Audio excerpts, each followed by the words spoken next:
Paz do Senhor, Igreja do Avivamento. Amém. Louvamos a Deus por essa oportunidade, este privilégio de podermos estar aqui na casa do Senhor, podermos adorar a Deus, bendizer o seu nome, nos ajuntarmos, queridos, para oferecermos a Deus o nosso culto, lá em 2 Reis, no capítulo 4 de Reis. Eliseu aumenta o azeite da viúva.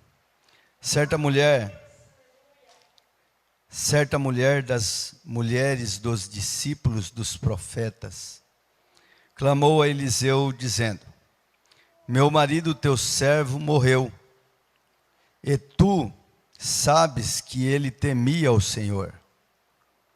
E chegado o credor para levar os meus 2 filhos para lhe serem escravos,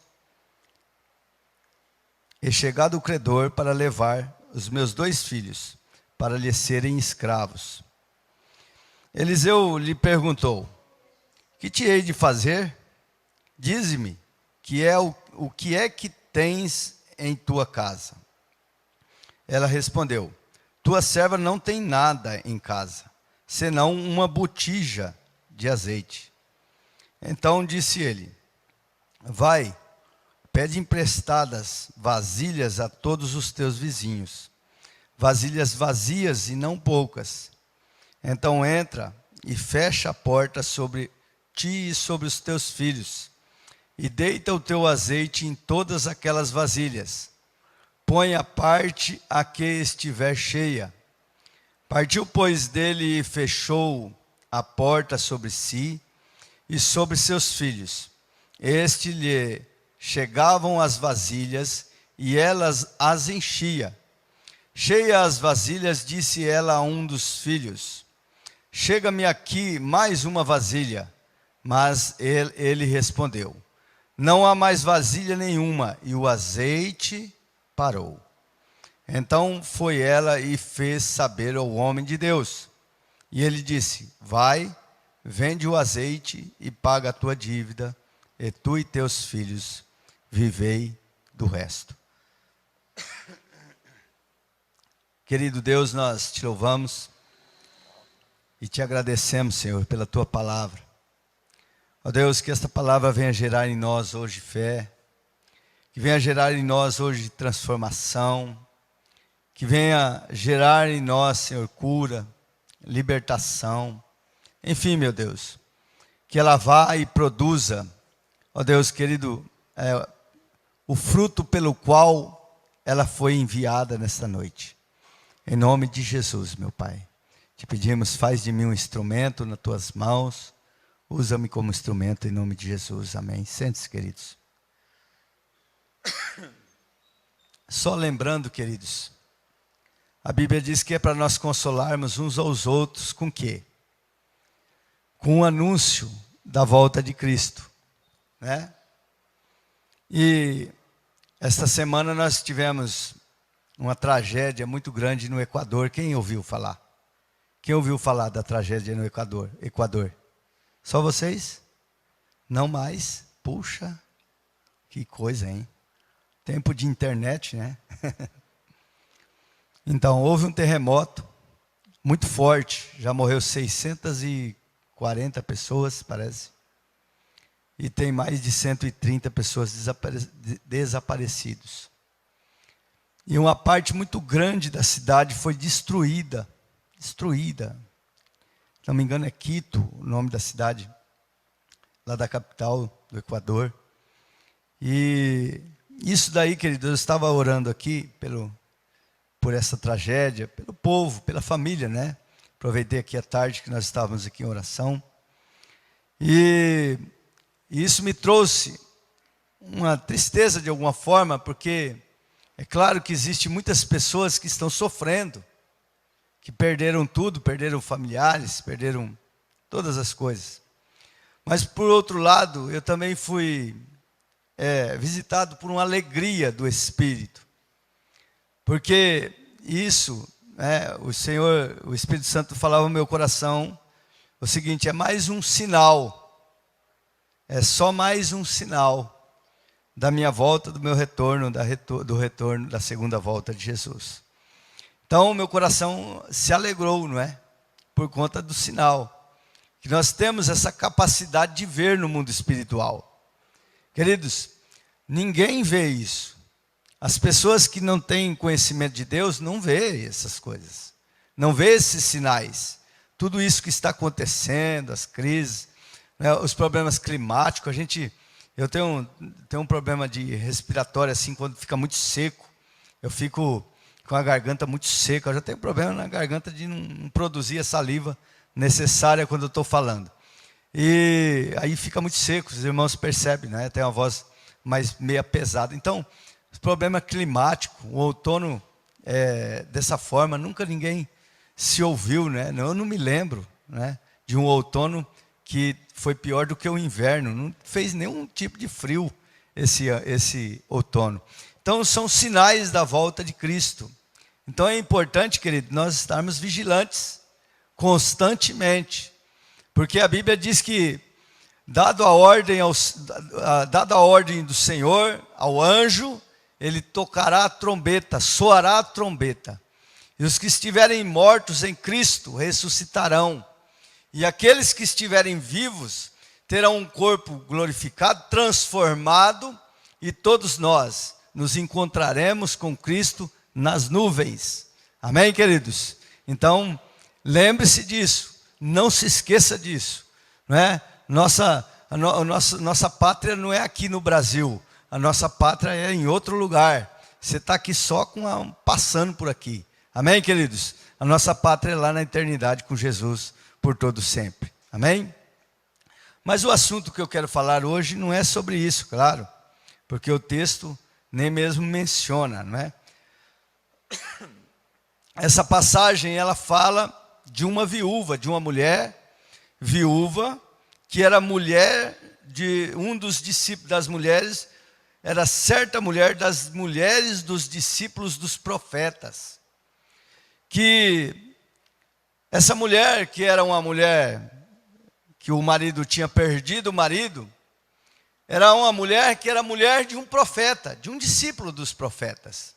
Diz a história que o marido dela era Obadias, era um homem que trabalhava para Acabe, os irmãos verem na história, e que alimentava os profetas, escondeu os profetas dentro de cisternas, mais de 500 profetas, dentro de cisternas, e alimentava-os com pão e água todos os dias, por conta que Jezabel queria matar os profetas.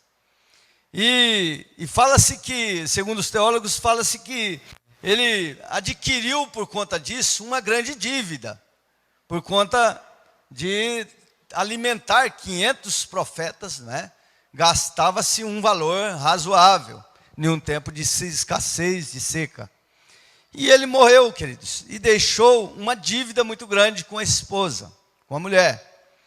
E a mulher, então, ela vai até Eliseu reclamar disso, né? Ela vai até Eliseu e diz a Eliseu: olha, tu sabes quem era o meu marido? Meu marido, ele era discípulo, seu discípulo, era uma pessoa que estava na escola dos profetas. Ele servia ao Senhor e também te servia. E aí Eliseu, então, preocupado com a situação, falou assim: olha, o que é que eu posso fazer com você?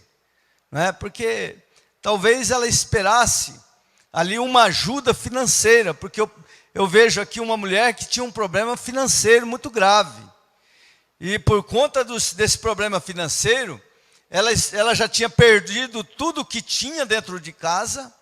Imagina uma mulher que perde o marido, que era o esteio da casa. E aí vem à sua porta os credores, aquelas pessoas que ele devia dinheiro. E ela então provavelmente começa a entregar tudo aquilo que tinha valor a esses credores.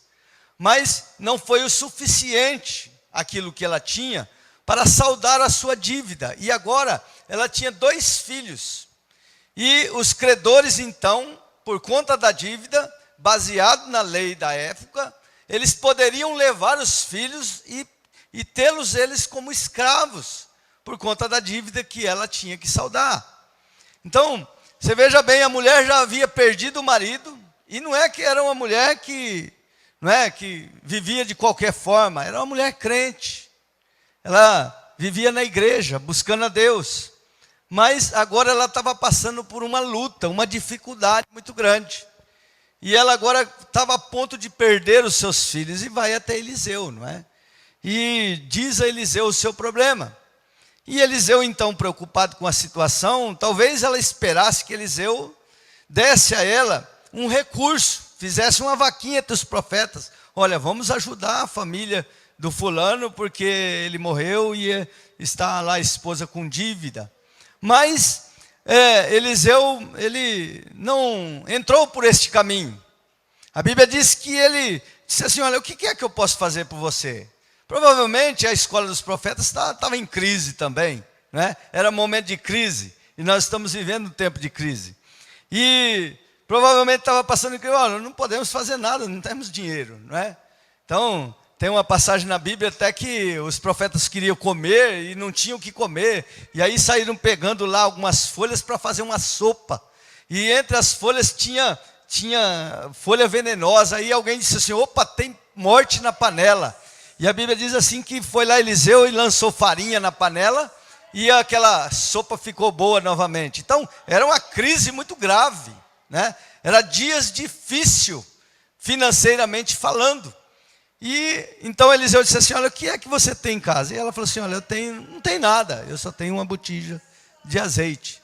E ali então Eliseu, direcionado por Deus, disse para ela, olha, vai, empresta vasilhas, fecha a porta sobre você e enche as vasilhas de azeite. E foi o que ela fez. E de uma mulher que estava tão necessitada, passou a ter abundância na sua casa. Amém, queridos? Amém? Vamos aprender alguns princípios aqui, para que nós possamos também receber de Deus a bênção que necessitamos, que buscamos. Aleluias. Bom, é sempre bom lembrar que não é porque nós servimos a Deus e que conhecemos a Jesus que nós não vamos passar por situações difíceis.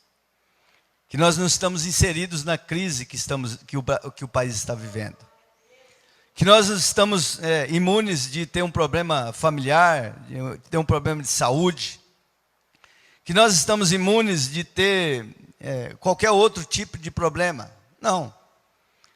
A Bíblia diz que o sol nasce sobre o justo e o injusto. A chuva cai sobre o justo e o injusto. E nós, queridos, estamos vivendo neste mundo e estamos sujeitos a todas essas coisas. A diferença, queridos, é que nós servimos a Deus. Nós temos um Deus em quem podemos recorrer, que é dono do ouro, da prata, que é um Deus poderoso, criador dos céus e da terra. Uma pessoa que não tem, que não conhece, que não deposita a sua fé em Deus, então ela fica apavorada. Ela passa por momentos difíceis e aí não tem o que recorrer, não é? A não ser as pessoas ao seu lado. Mas nem sempre as pessoas podem nos ajudar, não é? E nem sempre os médicos podem dar remédios para curar as doenças, nem sempre. Então nós estamos sujeitos a viver situações na nossa vida em que nós não gostaríamos de viver. Eu falei isso na semana passada aqui, numa palavra que a gente ministrou. E essa mulher, queridos, ela estava com um problema, eu vejo essa mulher com um problema muito grave, um problema financeiro muito grave, que levava a risco a sua própria família. E o que ela fez? Qual foi os seus passos que ela deu aqui? Primeira coisa, queridos, ela buscou, foi até o profeta. Ela foi compartilhar com o profeta. Ela foi buscar ajuda a quem poderia ajudar, não é? Então ela foi buscar ajuda. Ela viu no profeta, reconheceu que o profeta, teve um reconhecimento que o profeta tinha uma direção para dar a ela. Poderia ele ajudar ela, e ela foi até ele. Então isso é bastante importante, querido, nós comunicarmos as nossas necessidades. A Bíblia diz que nós temos que comunicarmos as nossas necessidades aos santos. Isso é uma das coisas que nós temos que fazer, querido, porque às vezes a pessoa fica, não é, pensando que a gente pode adivinhar as coisas. Nós não somos adivinhos. Aquilo que nós temos que fazer, nós fazemos, queridos. Então, nós temos que, se você está passando por uma luta, uma dificuldade, um problema, você tem que comunicar com as pessoas, com aqueles que podem, reconhecer nas pessoas, não é, que podem te ajudar e comunicar a sua necessidade. Eu me lembro quando, no meu tempo de diaconato, fui quase 5 anos diácono. E um dia eu fui fazer uma visita a um membro da igreja que estava desempregado. E quando eu cheguei lá e eu comecei a conversar com ele, fiquei sabendo da sua boca que ele estava quase com a sua luz e a sua água cortada. Estava comendo muito mal, passando necessidade. E eu disse assim, mas vem cá, você está sempre na igreja, por que você não comunicou com a gente? Não é? A gente poderia ter trazido socorro já há mais tempo. E ele orgulhosamente disse assim, não, meu negócio é com Deus. Eu só converso com Deus. Deus é quem vai tocar no coração de fulano e de ciclano. Não é assim, queridos. Não é assim. Nós devemos comunicar a nossa necessidade aos santos, às pessoas que podem nos ajudar. Reconhecer, queridos, que existe, que Deus levanta pessoas na nossa vida, coloca sobre nós pessoas que têm condições, direção de Deus, tem comunhão com Deus para dar uma direção, para dar um conselho, para direcionar a pessoa a buscar como fazer, não é? Então aquela mulher foi até Eliseu, e esperando talvez Eliseu de receber ali um recurso, mas Eliseu não tinha recursos ali financeiros, mas ele tinha um direcionamento da parte de Deus para dar para aquela mulher. Então é importante, querido, isso, não é? Você que faz parte de uma célula, você que faz parte da igreja, você está passando por dificuldade, por luta, você não deve, nós temos que ter cuidado para não comunicar e não abrir nosso coração com pessoas que não têm nenhuma condição para te dar um direcionamento, para direcionar você o que você deve fazer. Porque muitas vezes, querido, às vezes nós vivemos situações e aí falamos para um, para outro, pessoas que não têm nenhum tipo de comunhão com Deus, e nós desprezamos o líder que está do nosso lado, o pastor, entendeu? A pessoa que pode, que tem condições. Então é importante isso, querido, você ter um reconhecimento das pessoas que Deus coloca sobre você. Se Deus colocou, querido, Deus vai dar a graça a ele para te dar um direcionamento. Então busque nele, comunique a sua situação, e Deus vai dar uma direção através da vida daquela pessoa. Amém, queridos? A irmã Célia essa semana passou por esse problema de saúde, não é? Na família dela. E ela, apesar de fazer alguns dias já de não vir à igreja, mas ela se lembrou, ela sabia, não é? Que Deus tinha estabelecido sobre ela uma autoridade espiritual. E aí, ela já logo comunicou a mim, ao Ederson, que era líder de célula, que é líder de célula dela, e nós entramos em oração, não é? Entramos em oração, e hoje a filha dela está em casa, para a glória e louvor do nome do Senhor. Amém, queridos? Por quê? Porque houve uma comunicação, eu não iria saber. Não é? Eu não iria saber. Amém? Então, comunicar sua necessidade a alguém que te pode ajudar. Alguém que pode ajudar você. Esse é um princípio que nós devemos buscar. Tá? Buscar ajuda a quem pode ajudar. Amém? Glória a Deus. Porque, queridos, em meio a muitas vozes, porque existem muitas vozes, querido, muitas vozes no mundo, a voz da pessoa mesmo, existe a voz do diabo, a voz do vizinho A, B ou C, mas entre todas essas vozes, ecoa a voz de Deus através de alguém. Porque já pensou se ela tivesse comunicado esta situação a uma pessoa que não tivesse condições de dar uma direção a ela? Já pensou ela dizer assim, não, mas não é, olha, estou vendo, mas a crise está difícil mesmo. Minha irmã, a crise está difícil, entrega seus filhos. Faz o seguinte, entregue seus, pelo menos, aí quando você puder, quem sabe você pode resgatar ele, não é? Então, ela poderia ter entrado, não é nenhuma, piorado muito mais a situação dela, se ela tivesse ido buscar conselho em alguém que não tinha condições de aconselhar.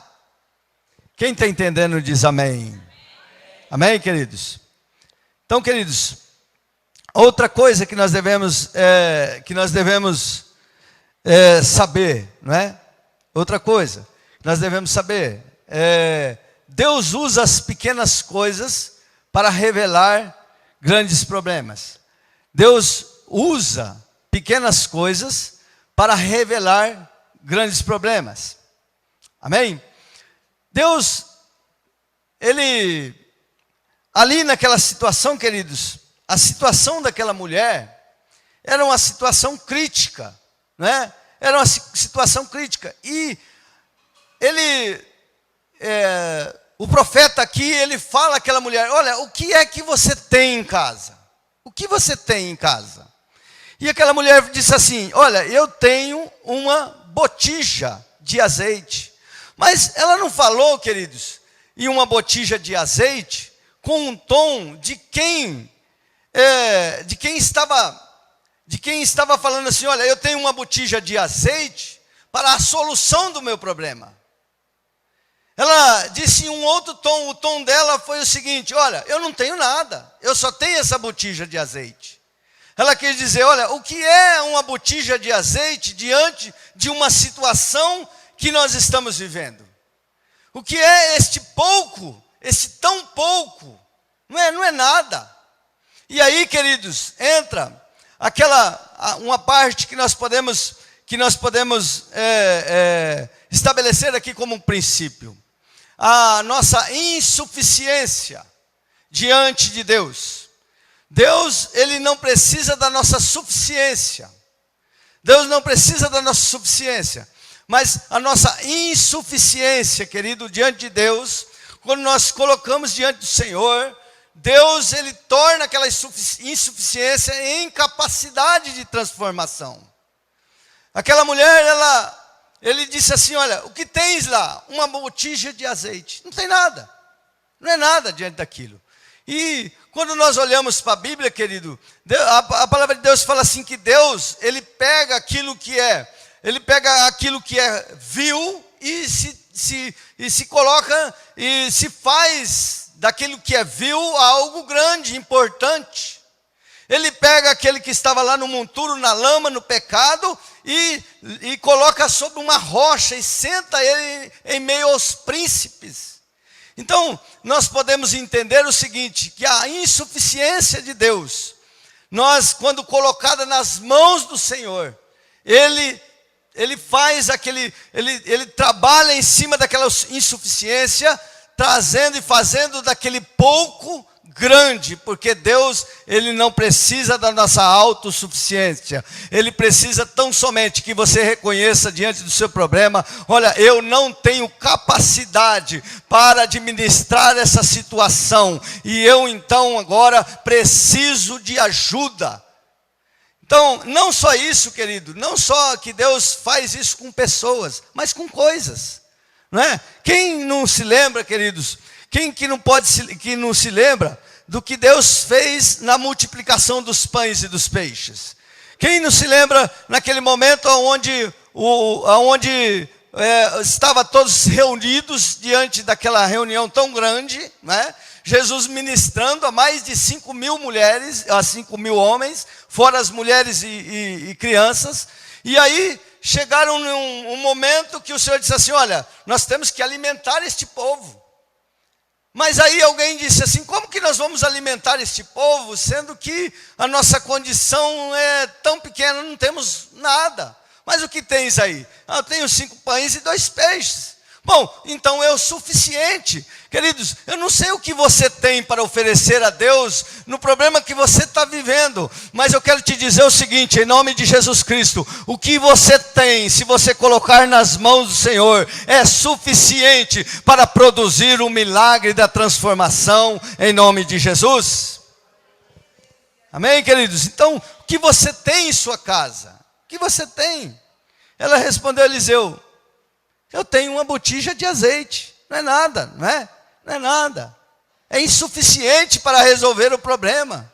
É insuficiente. E aí então é que Deus começou a tratar aquela situação como algo suficiente. Amém, queridos? Quando nós nos voltamos a Deus, nós estamos passando... Você lembra de um cego, de um homem que estava no poço de Betesda esperando ser curado? A Bíblia diz que ele estava ali há 38 anos e tinha lá um poço onde vinha um anjo de tempos em tempos e ali movia as águas, e naquele lugar, querido, não tinha espaço para segundo, tinha que ser o primeiro. E ele estava ali esperando, e ele já estava cansado, na verdade desistido de buscar a solução para o seu problema. E ele então chega a Jesus naquele lugar. Não é uma hora a gente vai ministrar sobre isso. Chega Jesus naquele lugar, ultrapassa por todas as pessoas. Só que as pessoas estavam voltadas a sua atenção para o poço, para a água. E quando eles estavam voltando a sua atenção para a água, eles não puderam ver Jesus. Quando você estiver voltando a sua atenção, querido, para a água, eu quero dizer, para um tratamento médico, quando você estiver voltando a sua atenção para um cartucho que pode te pôr numa empresa, quando você estiver voltando a sua atenção para a sua autossuficiência, para resolver os seus problemas, Jesus vai passar desapercebido. Mas quando aquele homem estava ali já desistido, ele, o único homem, conseguiu ver Jesus, porque ele já tinha tirado a seu olhar de cima do poço da água. Jesus disse assim: olha, você quer ser curado? Não foi porque, perguntando, não é uma pergunta tola, não, você quer ser curado? Pô, já estou aqui para quê, não é? Mas Jesus já percebeu que ele já não estava como os outros, com a sua atenção voltada para a água. E aí, querido, ele não estava buscando naquela água a solução para o seu problema, mas ele tinha desistido. E por ele ter desistido, ele conseguiu ver Jesus. Ele conseguiu contemplar Jesus. Ele disse para o Senhor, ele disse assim: olha, até que eu quero, mas olha, não é suficiente para mim. Não é suficiente. Por quê? Porque eu tenho um problema motor aqui, sabe? E aí, aqui é para sarar doente, mas para quem tem problema físico aqui não dá, não é doente. Tem que ser um doente esperto, que ele pula na frente. E eu tenho um problema motor. Eu tenho um problema, uma deficiência física. E aí quando chega lá o anjo lá, sempre pula um na minha frente. Então para mim não dá, deixa para lá, deixa quieto. Não vai dar para mim, já faz muito tempo que eu estou aqui, eu vou ficar por aqui mesmo, porque eu estou entre pessoas que têm o mesmo problema, a mesma situação, e eu vou vivendo aqui. E quando ele tirou o seu olhar daquilo que era a solução para o seu problema, ele conseguiu enxergar Jesus. Jesus falou assim: bom, então você está no ponto. Olha, levanta, toma o seu leito e anda, aleluia. Queridos, quando você tirar seu olhar, quando você deixar de ser autossuficiente, quando você deixar de tirar o seu olhar disso ou daquilo que pode resolver o seu problema, e voltar o seu olhar a Jesus, você pode ter certeza que ele vai estar sempre pronto para te dar um direcionamento, para que você receba aquilo que você está esperando. Amém? Não é que você não tem que acreditar nos médicos, não tem que acreditar. Não, querido, mas primeiro você tem que estar com o seu olhar posto naquele que pode te ajudar. Amém? Naquele que tem o domínio dos médicos, do remédio, da situação financeira. É aquele que tem. É Jesus o Senhor. Quem crê nisso diz amém. Amém. Bom, queridos, outra coisa que nós devemos aqui olhar nesse texto, tirar proveito para nós, é o seguinte: que a obediência, é necessário a obediência a uma orientação. É necessário uma obediência a uma orientação. Sabe, queridos, uma das decepções nossa como pastor é que uma boa parte dos conselhos que a gente dá quando alguém vem aconselhar, até que vem, né, buscar conselho, uma direção, e a gente dá um direcionamento, e a pessoa nunca faz aquilo que a gente pediu para fazer. Tem uma pessoa que sempre vinha falar comigo, né? E aí, Eu falo assim, mas não sei por que você vem falar comigo. Você sempre já vem com as suas coisas decididas. Eu pedi minha opinião, né? Porque eu vou falar, você não vai obedecer. Jeremias estava numa situação diante daqueles remanescentes que ficou para trás quando Nabucodonosor veio buscar Israel. E eles estavam entre a fronteira do Egito e Israel, e eles clamaram a Jeremias: Jeremias, olha, o que o Senhor falar, nós vamos obedecer. Consulta o Senhor aí. Consulta o Senhor. E Jeremias foi e consultou a Deus. E Jeremias disse assim: olha, o Senhor está falando para vocês não descerem ao Egito, ficar aqui, servir Nabucodonosor. E sabe o que eles fizeram? Eles tão simplesmente, eles juraram que ia obedecer a orientação de Deus. Mas tão simplesmente mudaram completamente de ideia e foram e desceram para o Egito e lá foram escravizados. Porque, queridos, a falta da obediência, a obediência à orientação, ela está extremamente ligada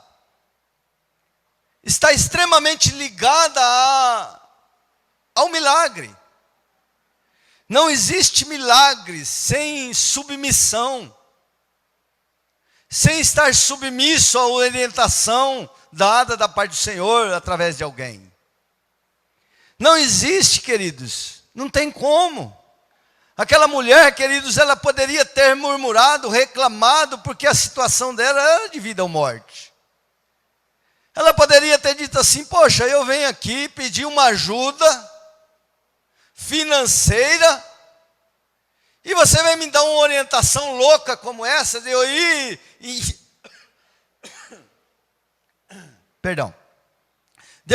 e ainda pedir emprestado mais vasilhas para os outros. Não é? Você está maluco? Poxa, eu preciso do dinheiro para pagar a conta. Ela poderia ter indagado, poderia ter dito, poxa, o cara é ingrato, o meu marido serviu a vida inteira a ele, serviu ao Senhor, serviu à escola dos profetas, e hoje eu passando por uma necessidade e não tenho recurso a mim dado. Mas não, querido, ela decidiu obedecer o que o profeta disse. Vocês lembram de Naamã? Naamã veio todo pomposo lá da Babilônia até Israel, encontrou-se com o profeta Eliseu, e ali ele disse assim: olha, faz o seguinte, você vai lá e toma banho lá, 7 mergulhos lá no Rio Jordão. Era um rio poluído, era um rio extremamente, já estava poluído, não é? E aquele homem orgulhosamente saiu dali leproso, indignado. Por quê? Porque ele achava que o profeta ia estender as mãos a ele, e ia curar ele, e ele ia pegar e entregar um monte de ouro para o profeta, estava tudo certo. Na cabeça dele estava tudo certo. Porém, queridos, aquilo que já estava na cabeça dele, já formulado na cabeça dele, não serve. Aquilo que está formulado na sua cabeça, querido, não serve para Deus. Deus tem que fazer assim, tem que fazer assado, tem que fazer daquele jeito. Não, querido, Deus é Senhor e soberano. Ele faz do jeito que Ele quiser, aleluia. E Ele é soberano para fazer isso, amém, queridos? Ele derruba por terra as nossas teses. Para quê? Para que nós saibamos que Ele é Senhor e soberano. Amém? Quem está entendendo diz amém?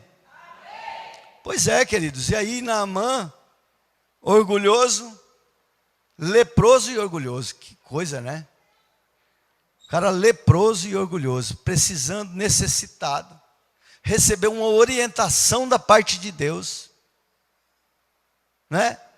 E aí, em vez dele praticar aquilo que ele recebeu, daquela orientação, daquela direção que Deus tinha dado a ele através de Eliseu, não, saiu dali todo peitudo, dizendo: poxa, devia fazer assim, assado. Ora, se fosse para tomar banho no rio, lá lá em Damasco, lá não tem os rios muito melhores que aqui. Agora, mas aí, queridos, tinha alguém do seu lado que foi sábio o suficiente para convencer a obedecer. Por quê? Porque a obediência está ligada, está extremamente ligada. A submissão está extremamente ligado, querido, à bênção, aquilo que nós pedimos a Deus. E então convenceu ele falou assim: olha, se você tivesse pedido um caminhão de ouro para você, você não tinha dado? Ah, tinha, não tinha problema. Então, quanto mais mergulhar no rio, vai lá, faça isso. E aí então, ele foi convencido. E ele foi e praticou aquilo que foi orientado. Sabe por que muitas vezes pessoas não conseguem alcançar o objetivo? Vê pessoas à sua direita, à sua esquerda, que alcançam, que são libertos, que são transformados, que caminham com Deus, que tem ministério com Deus, que tem comunhão com Deus. E ele não consegue entender o porquê. Sabe por quê, querido? É porque você ainda não é submisso à orientação divina. O dia que você disponibilizar, o dia que você, querido, decidir, porque isso é decisão, o dia que você decidir a seguir a orientação da palavra de Deus, o dia que você decidir a seguir o direcionamento de homens de Deus, você pode ter certeza, a sua bênção está ligado à sua submissão, à sua obediência. A obediência gera bênção. Quem está entendendo diz amém. Amém. Tem pessoas que vivem, querido, a vida inteira, nunca se submete, também nunca tem nada da parte de Deus, né? Então nós vivemos dias, queridos, que as pessoas vêm, né? Vai para a igreja, tal, volta, mas não quer se submeter, quer ter vida independente. Quer viver independente, e com Deus não dá para viver independente, querido. As coisas de Deus é família. Nós somos o corpo de Cristo. A coisa de Deus é em família. Um depende do outro. Nós somos os membros do corpo de Cristo. E membros do corpo de Cristo, um depende do outro, querido. Então se submeta, anda na obediência, e Deus vai te abençoar, aleluia, e vai te colocar sobre pessoas amanhã para você orientar, dar direção também. Amém? Então a obediência, a orientação é necessário. Aquela mulher, ainda que ela viu que era uma coisa louca, que era uma coisa que fora do normal, ela decidiu obedecer. Ela decidiu obedecer. Amém? Vamos caminhando para o final. E aí, o Senhor disse, o profeta Naamã, aliás, o profeta Eliseu disse àquela mulher: olha, faz o seguinte, vai e empresta as vasilhas, e entra na sua casa e fecha a porta após si. Fecha a porta após si. E aí, Deus começou a produzir um milagre, né?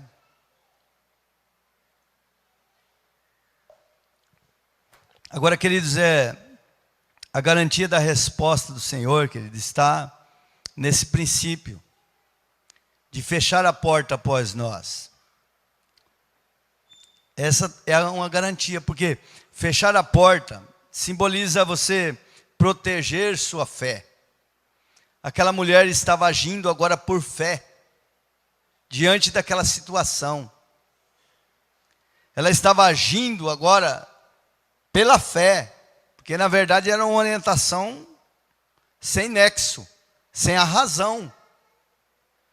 Porque quando nós atrelamos a fé à razão, nós já perdemos, porque já ficamos para trás. Porque a fé não é pela razão, a fé não é por vista. A fé é a certeza das coisas que se esperam, é a convicção de receber as coisas que não se veem. A fé é aquela que traz à existência aquilo que não existe. Então isso é fé. Mas quando nós atrelamos a razão, você pode ter certeza que a fé ela é abatida pela razão. Ela é desfigurada pela razão. E fechar a porta após si significa você proteger a fé. Você proteger a sua fé de toda a contaminação, da lógica. Você proteger a sua fé da lógica, da razão. Porque era sem lógica, queridos. Tem coisas que é sem lógica. Tem coisas que Deus vai mandar você fazer que é sem lógica. E aí vai de você crer ou não crer. Aí vai de, se você crer, você fechar a porta após si e proteger a sua fé. Sem lógica, queridos. Não é? Eu vivi um tempo, algo mais ou menos assim, quando o Senhor me prometeu, queria me prosperar. Disse assim, nós estávamos numa campanha tal, de prosperidade, de portas abertas, e o Senhor disse assim, olha, eu vou te abençoar, te prosperar, cuida das minhas ovelhas que eu vou te prosperar. E depois de 3 meses, querido, daquela promessa, eu tive um acidente, o segundo acidente que eu tive. E toda aquela reserva que eu tinha de dinheiro, eu trabalhava por conta, e eu tinha uma reserva, aí eu fui gastando tudo. Fiquei extremamente necessitado, passando por uma situação difícil, muito difícil financeiramente. Estava que nem essa viúva aqui, sabe, não estava que nem ela, porque meus filhos não estavam ainda prometidos, né, à venda, né, Bel? Mas estava vivendo uma situação muito difícil, e tudo aquilo que eu tinha perdido, durante 3 meses, gastado comigo mesmo, porque eu não estava podendo trabalhar, e granjear o pão. Mas, queridos, uma coisa eu tinha no meu coração, uma convicção da promessa de Deus. Eu não tinha dinheiro, não tinha condições, estava zerado, mas eu tinha a promessa de Deus na minha vida. E a promessa de Deus na minha vida que me sustentou de pé. Eu protegi a minha fé de todos os lados. O inimigo fala assim, ó, não vai dar certo, ó, tá vendo, ó, aquela promessa lá, ó, não valeu nada, caiu por terra. E eu me levantava e dizia assim, ó, o que Deus prometeu, Ele prometeu, e Ele é poderoso para cumprir, aleluia. Não vou abrir mão da promessa.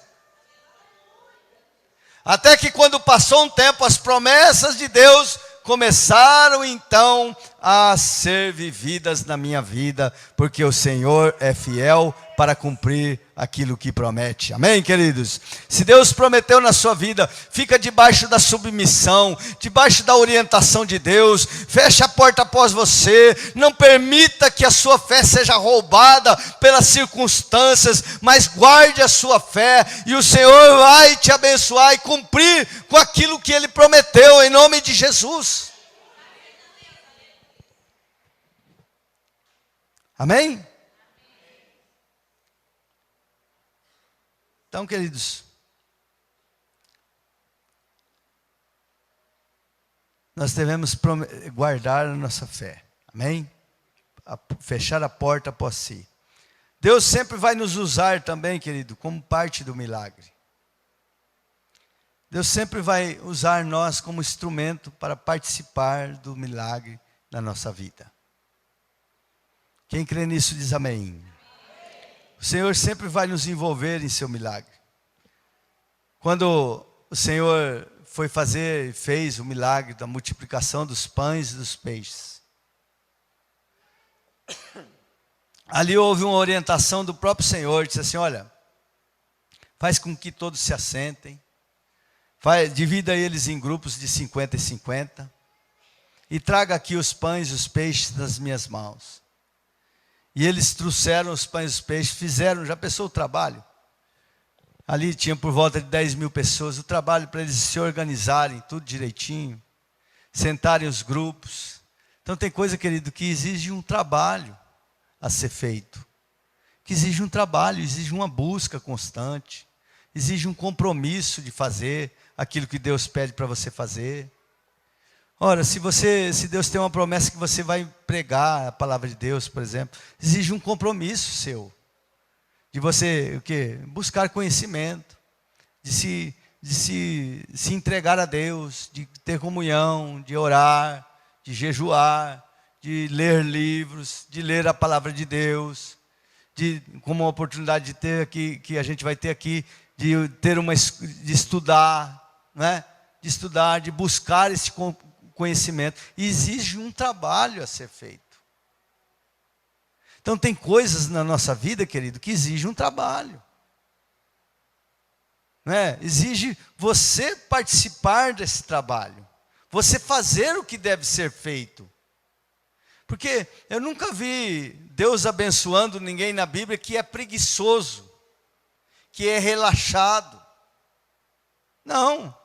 Eu vejo Deus chamando pescadores que tinham ali compromisso com a pesca. Tinham empresas.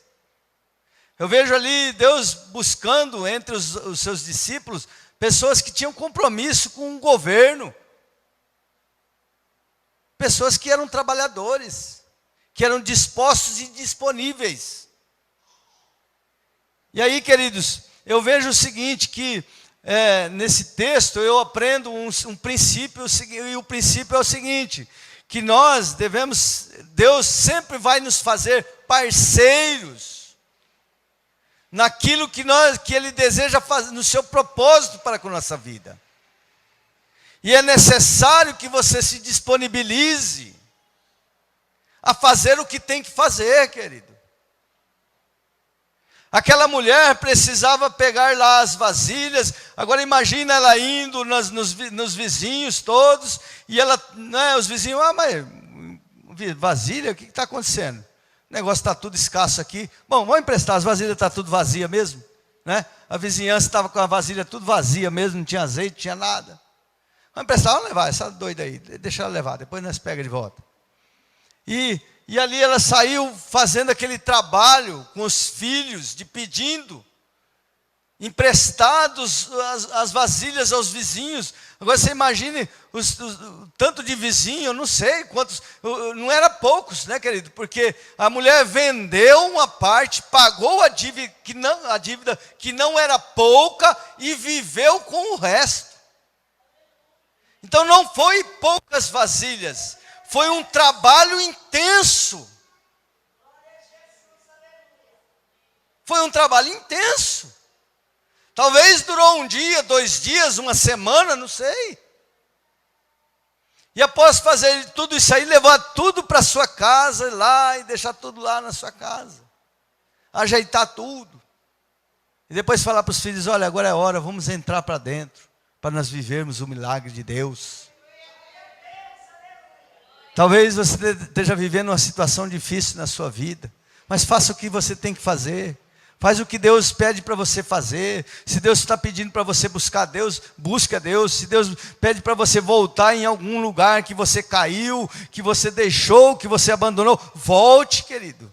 Se Deus está pedindo para você entregar a sua vida em jejum, em oração, faça isso. Se Deus está pedindo para você fazer alguma coisa, faça em nome de Jesus Cristo. Ah, mas é difícil, é trabalhoso, eu sei.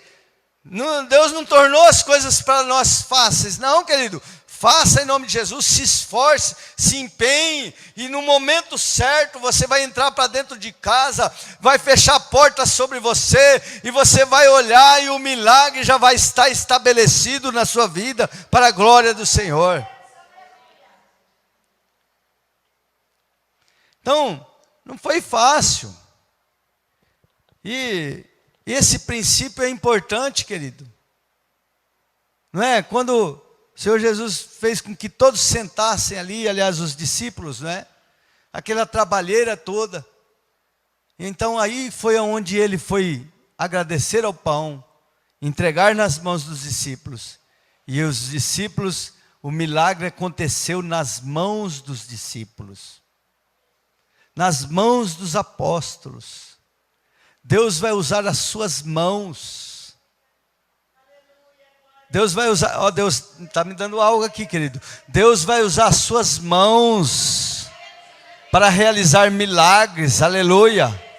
Se tiver alguém doente lá na sua casa, você já chega e impõe as suas mãos e ora, repreende o mal. E você vai ver que Deus vai fazer o milagre em nome de Jesus. Deus vai usar as suas mãos para te abençoar, para te enriquecer, para tirar dessa situação. Deus vai usar a sua vida para salvar pessoas, para colocar pessoas em liberdade. Deus vai usar você lá no seu trabalho para dar uma palavra de consolo, de conforto, de exortação, de cura, de libertação. Deus vai usar você mesmo, querido, amém? Deus é poderoso para te usar, Ele quer fazer você parceiro dEle.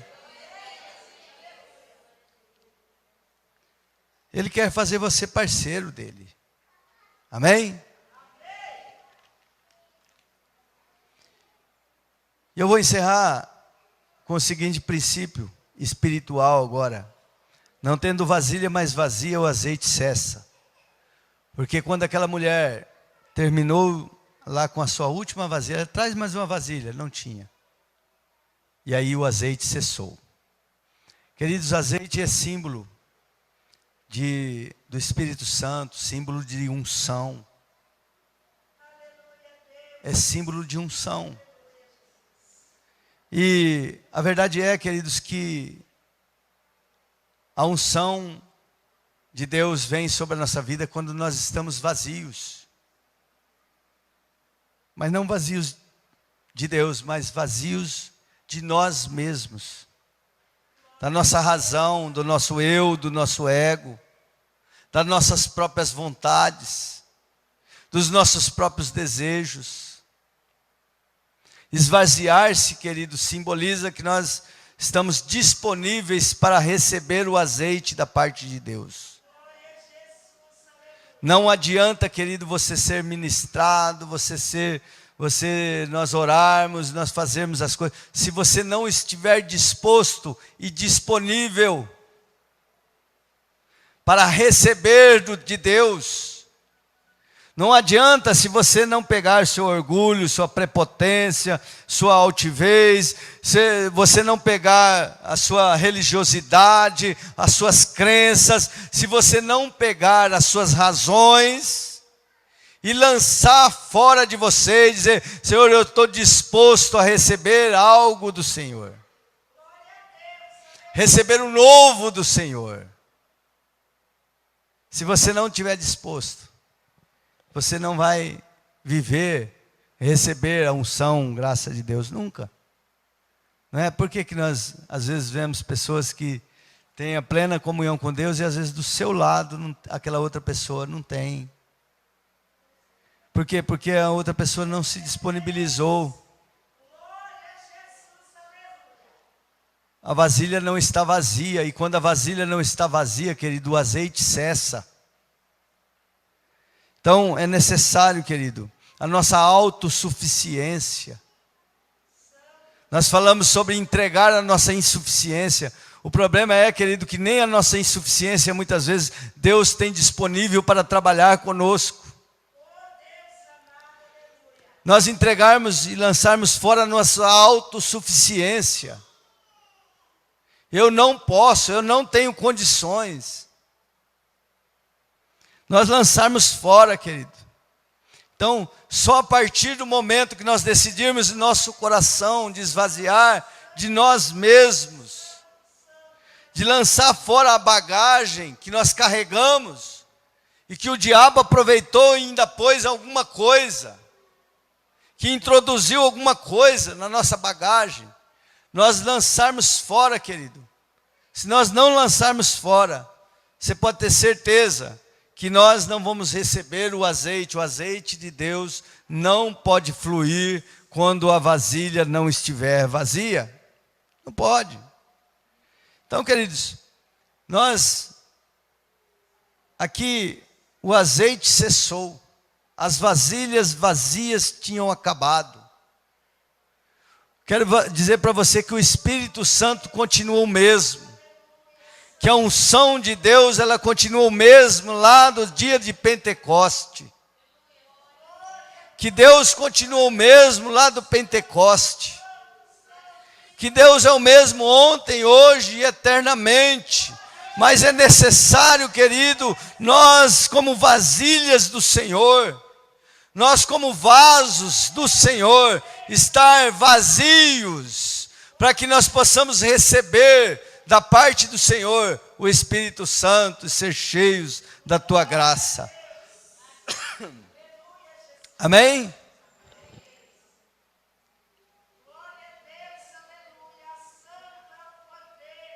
Não tendo vazia, o azeite cessa.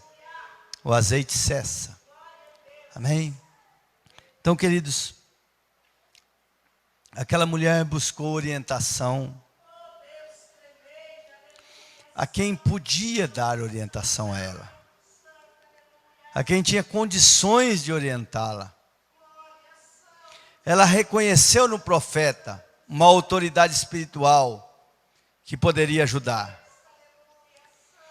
E ela foi buscar essa orientação. E ela, queridos, não só foi buscar essa orientação, mas ela decidiu no seu coração a obedecer esta orientação, a se submeter à direção dada através do profeta por Deus. Ela decidiu isso, querido. Ela decidiu se submeter. Porque ninguém chega a lugar nenhum se não se submeter a Deus, se não se submeter às autoridades, se não se submeter à orientação de Deus. Ninguém chega a lugar nenhum, querido, se não cumprir com aquilo que Deus Ele determina para que nós fazemos. Você não pode chegar. Você tem que lançar fora seu orgulho, sua prepotência e se submeter a Deus, através da orientação de uma pessoa que está a serviço de Deus para a sua vida. Não é uma orientação que você vai buscar da família A, B ou C. Não, de alguém que tem autoridade da parte de Deus, que pode te orientar. Talvez Ele não vai te fornecer aquilo que você espera que Ele te forneça. Por exemplo, essa mulher esperava que Ele fornecesse o dinheiro para ela pagar a dívida.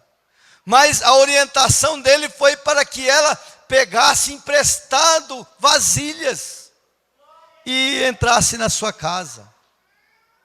E ela se submeteu a isto.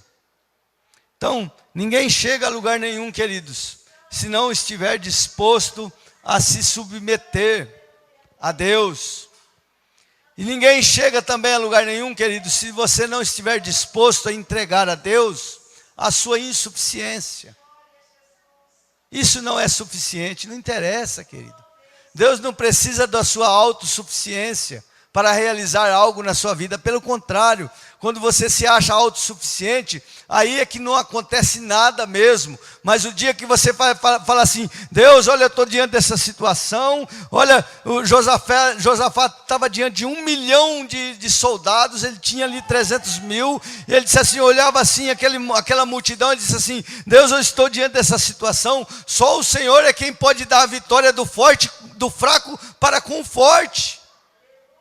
E aí a Bíblia diz que ele não precisou fazer nada, Deus deu uma orientação através do profeta, olha, você vai louvar a Deus, só isso, deixa que o resto eu faço. Quando você entrega a sua autossuficiência ou sua insuficiência a Deus, deixa que Deus faz o resto. É Deus é quem vai curar, é Deus é quem vai libertar, é Deus é quem vai fazer a obra na vida do seu familiar, é Ele quem faz.